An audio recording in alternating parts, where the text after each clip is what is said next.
하나님께서 오늘 우리에게 허락해 주신 말씀은 신약성경 데살로니가전서 5장 18절의 말씀입니다.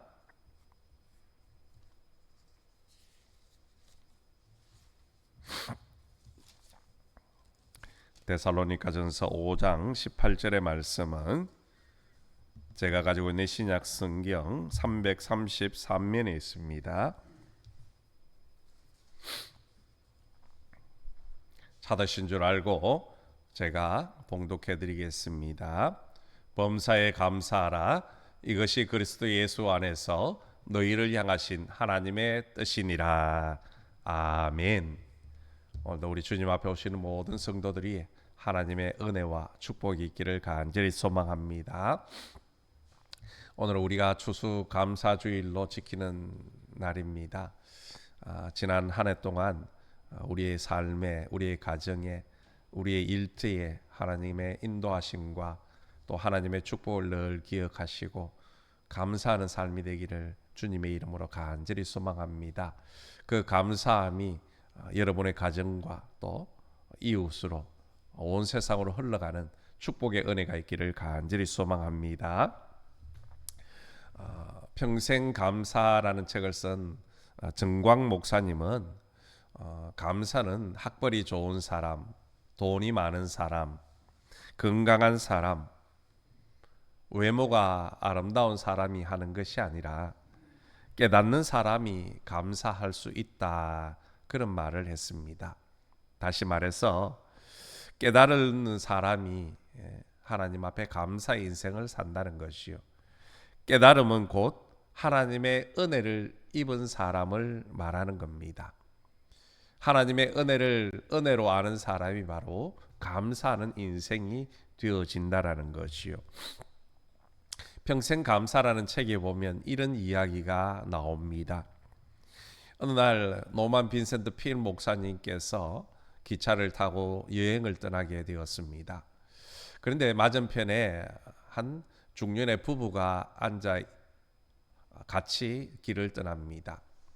그런데 그 중년 부부 중에 부인이 열차에 앉자마자 투덜투덜거리며 불평을 늘어놓기 시작을 하더라는 것이요. 좌석이 불편하다, 시트가 지저분하다, 청소가 제대로 되지 않아서 냄새가 난다, 심지어 승무원이 친절하지 않다, 끊임없이 불평을 털어놓기 시작하더라는 겁니다. 이때 조용히 불평을 듣고 있던 남편이 맞은편에 앉아있는 필 목사님에게 인사를 건네며 자기를 소개합니다. 안녕하세요. 저는 변호사이고 제 아내는 제조업자입니다. 필 목사님이 궁금했습니다. 도대체 아내분이 무슨 일을 하는가, 무슨 제조업을 하는가, 그렇게 궁금해서 물었더니 남편이 하는 말이, 제 아내는 항상 불평을 만들어내는 제조업자입니다, 그런 말을 했다고 합니다. 여러분은 어떻습니까? 혹 나는 매일 갖가지 불평을 찍어내는 제조업자는 아닙니까? 끊임없이 불평을 만들어내는 사람이 어떻게 행복한 삶을 살 수가 있겠습니까? 감사하는 자세는 우리의 인생을 복되게 만들지만 불평하는 자세는요, 만사를 그르치게 만들어 버린다는 겁니다. 이것은 우리 성경에서도 분명히 볼 수 있습니다. 하나님께서는 애굽에서 노예로 살던 이스라엘 백성들에게 은혜를 베풀어 자유함을 주었습니다. 얼마나 감사하고 또 감사하며 살아야 되겠습니까? 그러나 그들은 홍해를 건널 때에만 하나님 앞에 감사했지, 그 외에 광야 생활 내내 하나님 앞에 불평하고 원망을 했다라는 겁니다. 그들은 광야에서 불평의 습관을 연습을 하다가 결국에는 약속의 땅인 가나안에 들어가지도 못하고 광야에서 삶을 마감하고 말았다는 겁니다. 오늘 저와 여러분은 어떻습니까? 이스라엘 백성들처럼 죄로부터 구원함을 받았을 그 순간에만 감사하고 있지는 않습니까? 천국을 향해 가는 이 길 내내 감사보다는 불평을 하고 있지는 않느냐는 겁니다. 물론 우리가 감사를 선택하든 불평을 선택하든 그것은 자유입니다. 그러나 그 결과는 엄청나게 다르다는 것을 우리는 기억해야 합니다. 이스라엘 백성들은 불평하다가 결국 광야에서 인생을 마감했습니다. 그러나 감사할 때에 하나님의 약속의 땅 가나안에 들어갈 수 있더라는 겁니다. 우리가 하나님의 자녀라면 불평 제조업자가 아닌 감사의 제조업자가 되어야 합니다. 그래서 날마다 감사를 생산하는 그런 삶을 살아야 되겠지요. 오늘 말씀에도 보면 하나님께서는 우리를 향해서 범사에 감사하라 그렇게 말씀을 하십니다. 여기서 범사란 말은 우리가 하도 많이 들어서 너무나도 잘 알고 있습니다. 모든 상황입니다. 모든 일에서 감사하라는 겁니다. 기쁠 때, 일이 잘 될 때에 감사하는 것은 너무나도 쉬운 일이지요. 그러나 슬플 때도, 일이 잘 안 될 때에도, 심지어 고난 상황 속에서도 하나님은 우리에게 감사하라 그렇게 말씀을 합니다. 이것은 명령입니다. 하나님께서 왜 우리에게 범사에 모든 상황과 모든 일 가운데서 감사하라고 말씀을 하는 겁니까? 하나님은 우리에게 복 주시기 위하여 우리가 행복한 삶을 살 수 있도록 만들기 위해서 감사하라 그렇게 말씀을 하고 있다라는 것이요. 물론 우리가 모든 상황과 모든 일 가운데서 감사하기란 쉬운 일은 아닙니다. 그러나 그런 일 가운데서도 어려운 가운데서도 감사할 때에 복을 누릴 수 있다라는 겁니다. 우리 감사하면 하박국 선지자를 많이 떠올립니다. 하박국 선지자는 도저히 기뻐할 수 없는 그런 상황 속에서도 그는 하나님 앞에 감사하고 기뻐하고 즐거워했습니다. 하박국 선지자의 그 상황이 어땠습니까? 바벨론의 침략으로 인해서 예루살렘은 멸망했습니다. 많은 사람들이 포로로 끌려갔고 예루살렘에는 기근이 찾아왔습니다. 아무것도 없는 고난의 상황 속에서도 하박국 선지자는 기뻐하고 즐거워했습니다. 그는 이렇게 고백하지요. 비록 무화과 나무가 무성하지 못하고 포도나무에 열매가 없고 감람나무에 소출이 없고 밭에 먹을 것이 없고 우리의 양이 없고 외양간에 소가 없어도 나는 여호와로 말미암아 즐거워하고 나의 구원의 하나님으로 말미암아 기뻐하겠다. 그렇게 고백을 하고 있습니다. 아무것도 없는 상황 속에서 오직 하나님의 은혜로 하나님의 그 구원의 축복으로 기뻐하고 즐거워하겠다라는 겁니다. 그런데 오늘 우리는 어떻습니까? 사실 우리는 가진 것이 너무나도 많습니다. 옛날에 비하면 부족한 것이 없습니다. 그런데 왜 우리는 감사하지 못하는 것일까요? 우리가 살면서 감사하지 못하는 이유는 대략적으로 세 가지 정도 꼽아볼 수 있습니다. 첫 번째는 바로 우리의 욕심 때문이라는 거지요. 인간의 욕심은 채우려고 해도 채워지지가 않습니다. 하나를 가지면 만족하고 감사하는 것이 아니라 또 다른 것을 갖고 싶어 하는 것이 우리 인간입니다. 그러니 감사할 수가 없지요. 하나님의 은혜를 한순간에 불평으로 만드는 것이 바로 욕심이라는 겁니다. 사람들은 바로 이 욕심 때문에 이미 많은 것을 가지고 있음에도 불구하고 감사하지 못한다는 겁니다. 두 번째는 비교 의식 때문에 감사하지 못하는 겁니다. 나보다 다른 사람이 더 많이 사랑받는 것 같고 또 더 좋은 것을 가지고 있다라는 그런 비교 의식을 가지기 시작하면요, 감사는 사라지고 불평의 늪에 빠지고 마는 겁니다. 마치 남의 떡이 더 커 보인다는 말처럼 끊임없이 다른 사람과 비교하다 보면 만족감도 없고요, 감사할 수도 없다라는 겁니다. 우리는 다른 사람과 비교할 것이 아니라 어제의 나와 비교할 수 있어야 되는 것이요. 그러면 불평은 사라지고 감사하는 겁니다. 세 번째, 우리가 감사하지 못하는 것은요, 염려 때문입니다. 걱정과 염려가 가득하니까 감사할 수가 없습니다. 그런데 여러분, 우리가 염려하는 것 중에 실제로 현실에서 일어나는 그런 일들은요, 불과 5에서 10%밖에 일어나지 않는다라는 겁니다. 우리가 감사하는 것에 나머지 약 90% 이상은요, 과거의 일을 걱정한다든지 아니면 아직도 일어나지 않은 먼 미래에 대한 걱정과 염려들이라는 겁니다. 그래서 사람들은 감사하지 못하고 불안해하며 불평하는 겁니다. 성경은 무엇이라고 말씀합니까? 아무것도 염려하지 말라, 그렇게 말씀을 하시오. 그러면서 오직 하나님께 감사함으로 아뢰라, 그렇게 말씀을 하고 있습니다. 그렇습니다. 우리가 감사를 하기 시작하면요, 걱정과 염려는 사라지는 겁니다. 오늘 우리가 어떻게 하면 범사에 감사하며 살 수가 있습니까? 그것은 한마디로 감사를 연습하는 것입니다.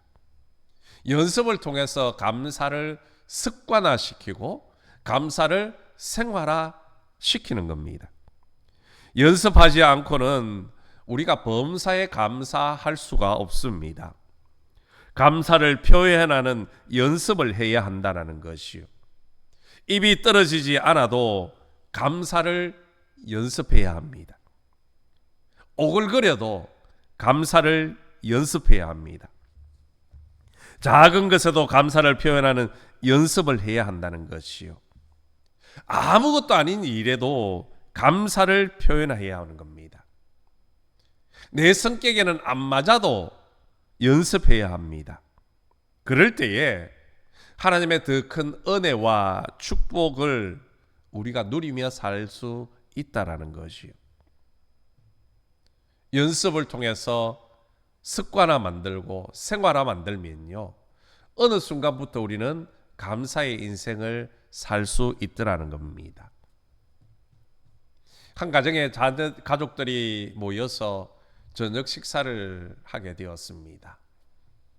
그런데 유치원에 다니는 둘째 녀석이 식사 자리에 앉아서 감사히 먹겠습니다, 그렇게 외치고는 숟가락을 드는 것이었습니다. 그 모습이 어찌나 예쁘고 사랑스럽던지 아버지는 이렇게 말합니다. 우리 식구는 앞으로 감사의 인사를 하고 밥을 먹자. 그러던 어느 날이었습니다. 온 가족이 식탁에 앉아 식사를 하려고 앉았는데요, 반찬이 2가지만 올라왔습니다.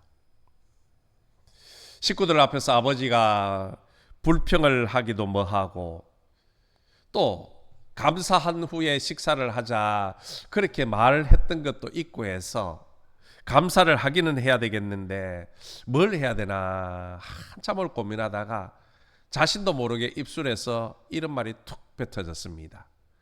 간신히 먹겠습니다. 간신히 먹겠습니다. 아빠가 간신히 먹겠습니다, 그런 이야기를 하니까 두 자녀가 아빠의 그 말을 듣고 웃음을 터뜨립니다. 반찬이 2가지라서 불평이 나오던 그 순간 그 간신히 먹겠습니다라는 말 한마디에 오히려 온 가족이 웃으며 행복하게 만난 저녁을 먹었다 이야기합니다. 여러분, 간신이라도 감사하면 행복해지는 은혜가 임할 줄로 믿습니다. 실제로 우리가 감사의 인생을 살면요, 우리의 마음이 평안해지고 불안과 염려가 사라진다고 합니다. 캘리포니아 주립대 로버트 에먼스 교수는요, 일반인들에게 자신의 삶을 돌아보면서 일주일마다 5가지 감사했던 점을 일기로 그렇게 기록을 해보라, 그런 제안을 했다고 합니다. 그런 실험을 거치면서 결과를 발표를 했는데요, 감사 일기를 쓴 사람이 그렇게 하지 않은 사람들보다 행복의 지수가 25%가 상승을 했다고 합니다. 이뿐만이 아니라 마음도 긍정적으로 변하고 평소에 잘 하지 않던 운동도 하면서 건강이 좋아졌다고 합니다. 불안하고 우울한 마음에도 효과가 있었고 숙면을 취하는데도 효과가 있었다고 합니다. 이처럼 우리가 감사를 훈련하고 감사를 연습하면 우리의 모든 상황이 변하지는 않을지라도 그 삶 속에서 감사의 삶을 제목들을 찾을 수 있더라는 것이요. 또 켄터키 주립대의 네이슨 디월 교수는요, 감사하는 마음을 연습을 하면 똑같은 스트레스가 찾아와도 감사를 연습하지 않은 사람들에 비해서 그 영향을 상당히 적게 받는다라는 그런 연구 결과를 발표했습니다.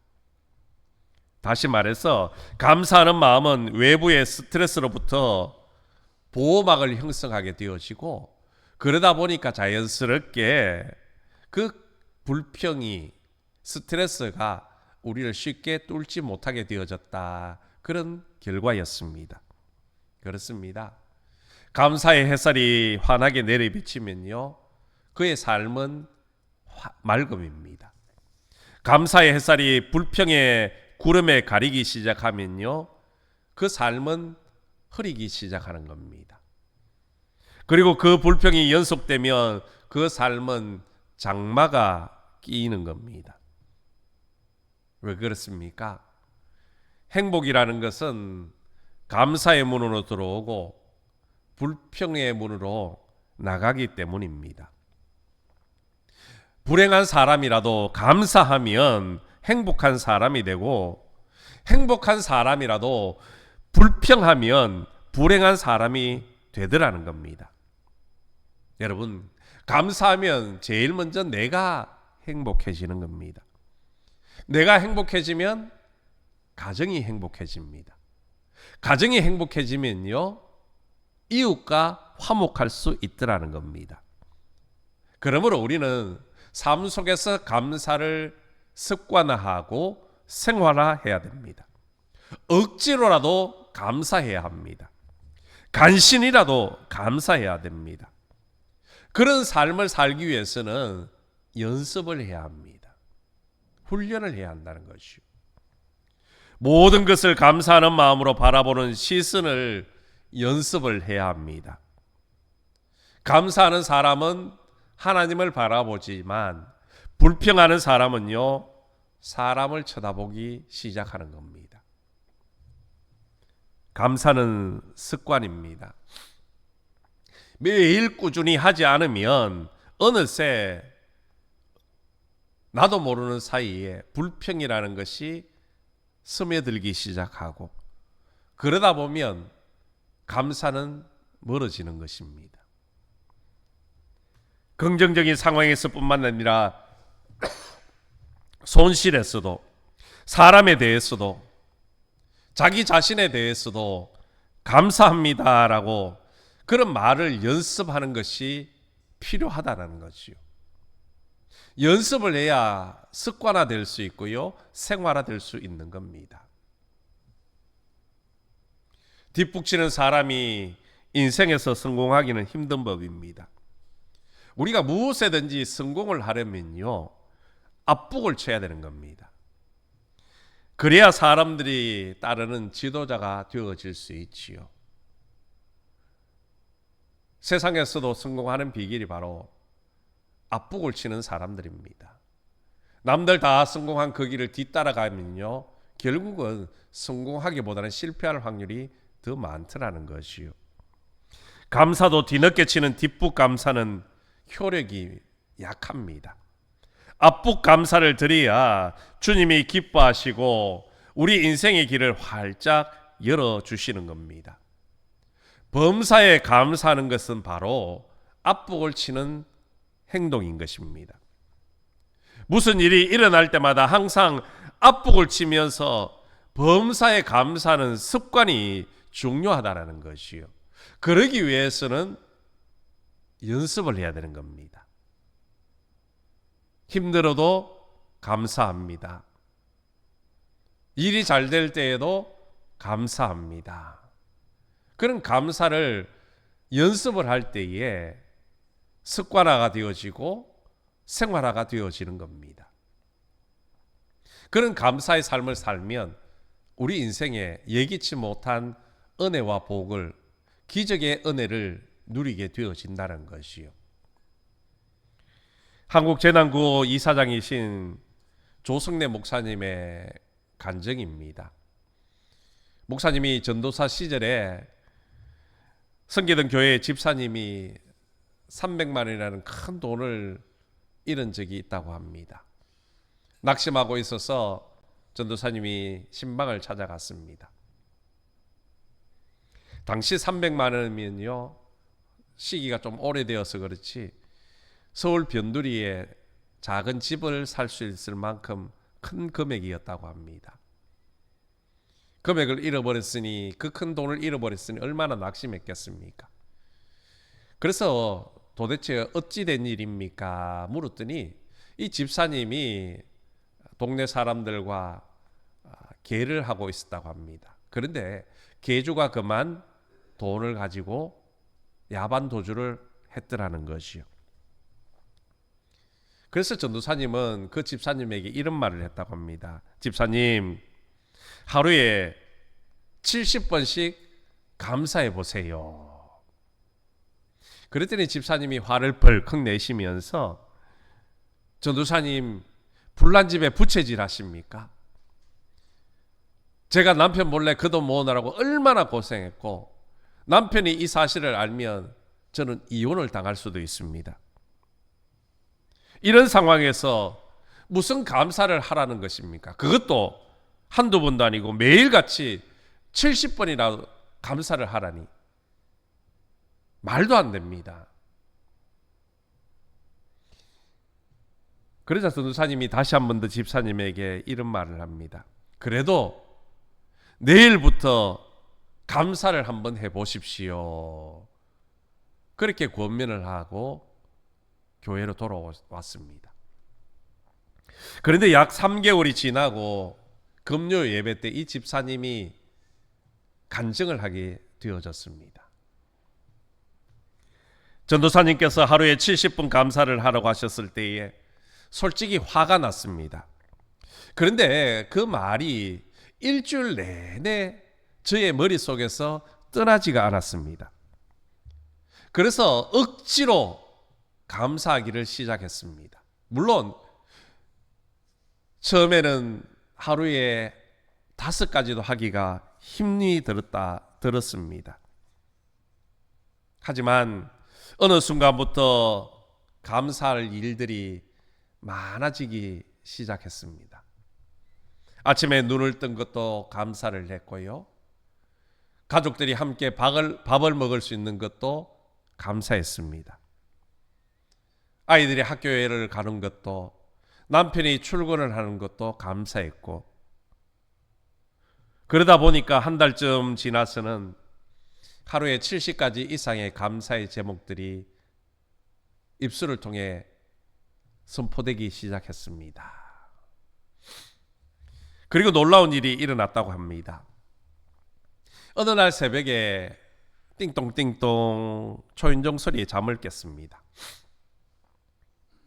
잠옷 차림으로 문을 열었더니 그 문 앞에 도망을 갔던 개주가 떡 서 있더라는 거지요. 그 개주가 신문지에 둘둘 마른 300만이라는 돈을 건네주며 이런 말을 합니다.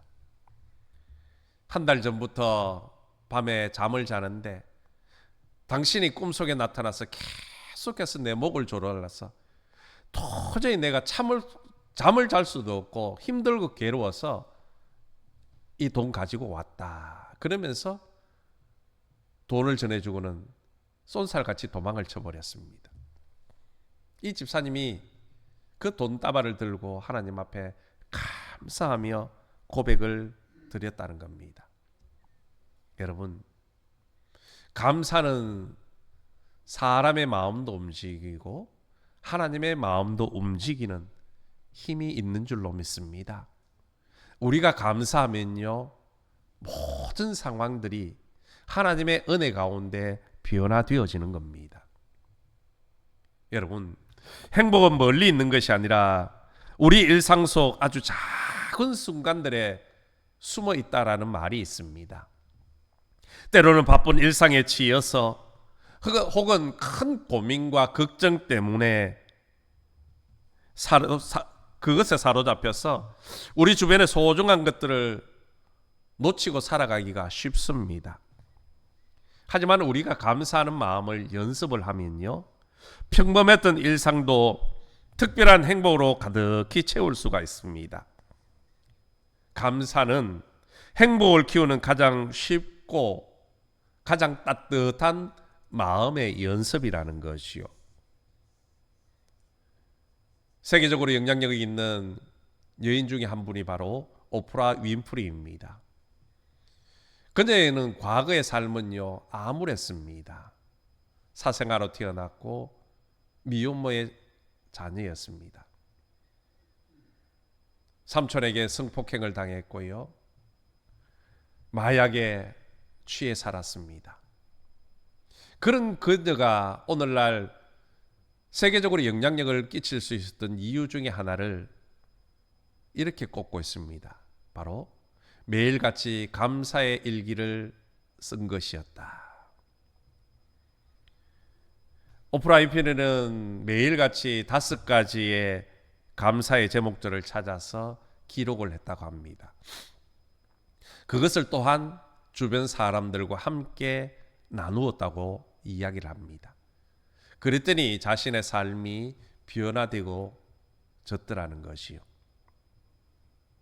감사하는 마음은 우리의 시선을 부정적인 것에서 긍정적인 것으로 바꾸어 주는 겁니다. 부디 오늘부터 감사를 연습하시기를 축복합니다. 거창한 일이 아니어도 괜찮습니다. 아침에 눈을 떴을 때에 새날 주심에 감사하시고 창문 밖으로 비치는 햇살에 감사하십시오. 맛있는 점심 식사할 수 있음에 감사하시고 친구와 즐거운 대화, 무사히 퇴근할 수 있음에 감사하십시오.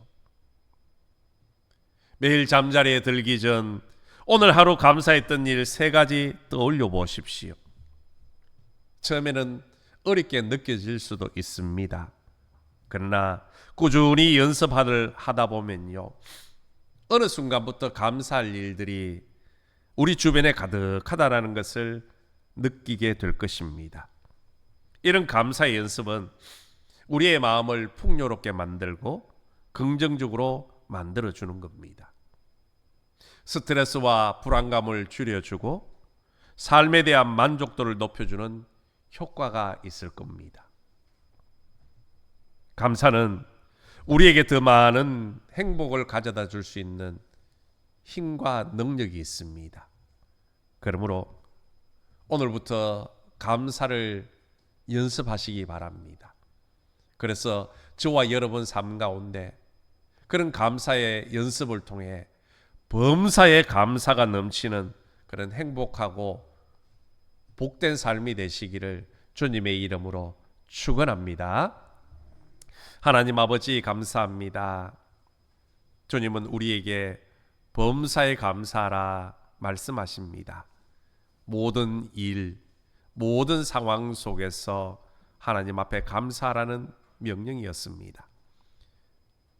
이제 우리 그런 감사의 삶을 살 수 있도록 감사를 연습하고 훈련하는 삶이 되게 도와주옵소서. 그래서 우리의 입술에 삶 속에 불평은 사라지고 감사가 넘치며 행복하고 하나님의 축복을 받는 거룩한 삶이 될 수 있도록 은혜 내려 주옵소서. 예수님의 이름으로 기도드리옵나이다. 아멘.